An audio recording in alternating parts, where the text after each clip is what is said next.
علی علی حق ہے، علی حق ہے، علی حق ہے، علی علی جدھر حق ہے ادھر مولا، جدھر حق ہے ادھر مولا، جدھر مولا ادھر حق ہے۔ اب ایک چیز اور ایک روایت میں نقل ہوئی امام جعفر صادق علیہ السلام سے، اور وہ چیز ایسی تھی کہ جو انڈیا پاکستان میں ہوتی ہے بعض دفعہ، کہ سورہ پڑھ کے اس طرح سے یوں کرنا، تو آیا ایسا کہیں روایت میں ہے؟ تو یہ روایت میں ہے۔ بعض دفعہ لوگ سوچتے ہیں یہ پتہ نہیں کہاں سے آ گیا، یہ پبلک کی، ہاں بعض دفعہ چیزیں پبلک کی ہوتی ہیں، بعض دفعہ ایسا ہے کہ پبلک کے درمیان ہیں لیکن کہاں سے آئی ہیں؟ وہ روایت سے آئی ہیں۔ تو امام فرماتے ہیں کہ اگر کوئی اپنی حفاظت کے لیے یا ان سارے امور کے لیے اور خصوصاً بیماری کے لیے 7 دفعہ سورہ حمد کی تلاوت کرے اور اپنے گریبان میں اس طرح سے اس کو پھونکے، اور اگر نہ ہو تو پھر 70 دفعہ یہ کام کرے۔ تو 7 اور 70 کا تو بیان ہوا، لیکن اس روایت کو ہم نے اس وجہ سے بیان کیا کہ اس میں ایک ذکر ہوا ہے کس چیز کا؟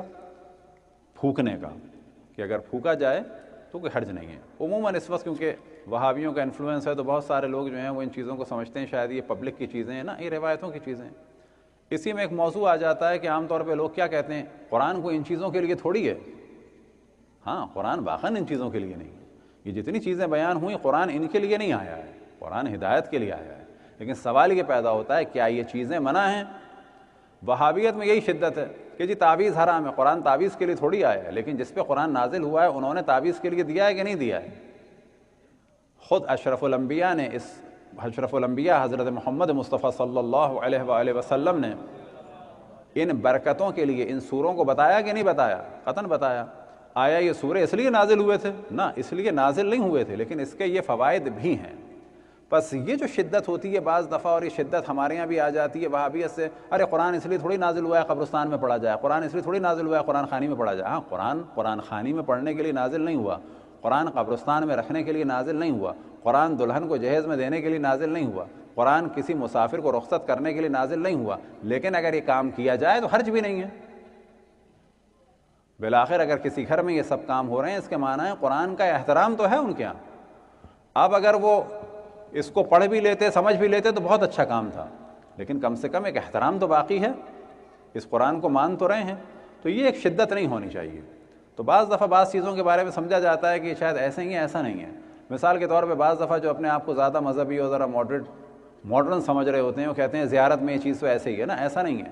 زیارت میں اشارہ کرنے کا ذکر جو ہے خود روایات میں، کہ چھت پہ جاؤ آسمان کی جانب دیکھو، بیابان میں جاؤ آسمان کی جانب دیکھو اور اشارہ کرو السلام علیکہ یا ابا عبداللہ۔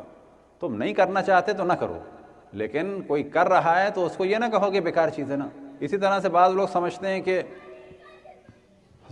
جب امام زمان علیہ السلام کا نام آئے تو سر کو جھکانا یا سر ہاتھ پہ رکھنا جو ہے عوامانہ چیز ہے، ایسا نہیں ہے۔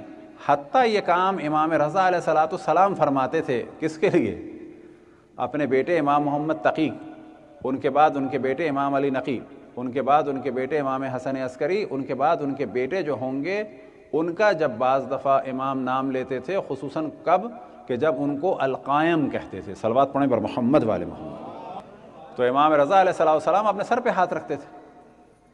جدھر حق ہے ادھر مولا، جدھر حق ہے ادھر مولا، جدھر مولا ادھر حق ہے۔